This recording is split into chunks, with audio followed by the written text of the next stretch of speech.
আজকে যারা উপস্থিত হয়েছে আমি আকাশের বিষয়ে বলবো যে আকাশ ব্যক্তিগতভাবে যাকে পছন্দ করে যাকে কথা দেয় তার কথা রাখে।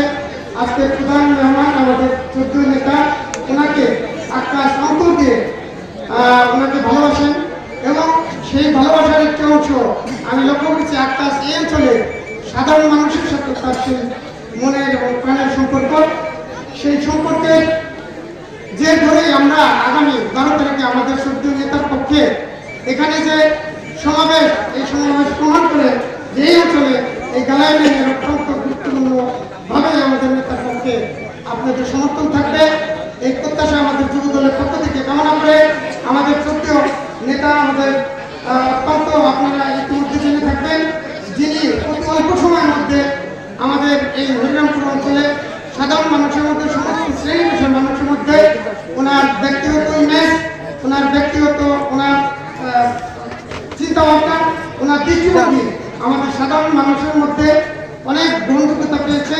সেই গ্রহণযোগ্যতার মাধ্যমে উনি আগামী 12 তারিখের ভোটে আমাদের এই অঞ্চলে এই হরিরামপুরের সাধারণ মানুষের সমস্ত শ্রেণী পেশার মানুষের ভোট পেয়ে উনি আগামীতে আমাদের সংসদ সদস্য নির্বাচিত হবেন। উনি এই অঞ্চলে আমাদের সাধারণ মানুষের জন্য, এই অঞ্চলের মানুষের ভাগ্য উন্নয়নের জন্য উনি কাজ করবেন। ওনার বাবা একজন ভালো মানুষ ছিলেন, তিনি বাংলাদেশ সরকারের শিল্পমন্ত্রী ছিলেন। ওনার বাবা মানে যে সিঙ্গারে আমরা দেখেছি, আমরা সিঙ্গারে দিয়েছি, আমাদের আত্মীয় স্বজন আছেন, সেখানে অনেক উন্নয়ন কাজ করেছেন। আমাদের 14 নেতা আমাদের অঞ্চলের জন্য প্রতিশ্রুতি দিয়েছেন। আমি যুব দলের পক্ষ থেকে আমার 14 নেতাকে আহ্বান জানাবো যে আমাদের এই অঞ্চল অবহেলিত, এই অঞ্চলের মানুষের জন্য আমাদের এই অঞ্চল বলতে আমি পৌরিকে বুঝাচ্ছি না, আমাদের সমগ্র হরিরামপুর, এই হরিরামপুরের দিকে আপনি দৃষ্টি দিবেন। আপনার বাবা যেমন সিঙ্গারকে একটি মডেল উপজেলা হিসেবে, মডেল টাউন হিসেবে এখানে উপস্থাপন করেছেন, আপনার কাছে আমাদের দাবি থাকবে আপনার হরিরামপুরকে সেই রকম একটি উপজেলা হিসেবে উপস্থাপন করবেন।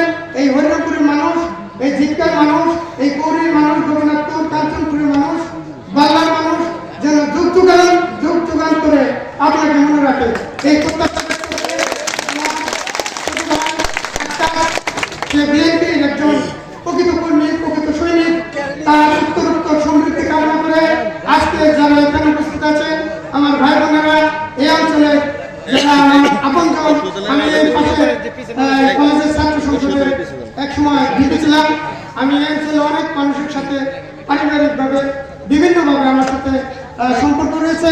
সেই খাতিরে আজকে আমাদের 14 নেতা এখানে উপস্থিত, ওনার পক্ষে ওনার জন্য আপনাদের কাছে দোয়া দিয়ে আমি আমার বক্তব্য শেষ করব।